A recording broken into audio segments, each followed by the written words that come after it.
আজ আপনাদের সাথে একটা সাধারণ রেসিপি আমি শেয়ার করব, ঝিঙে আলু দিয়ে কাতলা মাছের ঝোল। সরষের তেল গরম করে নিয়েছি, এখন সম্ভাসে আমি রাঁধুনি বাকর আর কুচি করা পেঁয়াজ দিয়ে দেব। পেঁয়াজটা লাল হয়ে গেলে আমি ঝিঙে আর আলুটা দিয়ে দেব। পেঁয়াজটা লাল হয়ে গেছে, এখন ঝিঙে আর আলুটা দিয়ে দেব।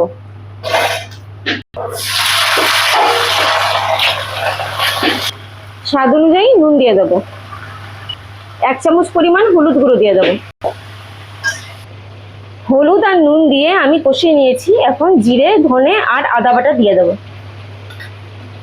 1 চামচ পরিমাণ লাল লঙ্কা গুঁড়ো দিয়ে দেব। দিয়ে ভালো করে আবার কষিয়ে নেব। 3-4টে আস্ত কাঁচা লঙ্কা দিয়ে দেব।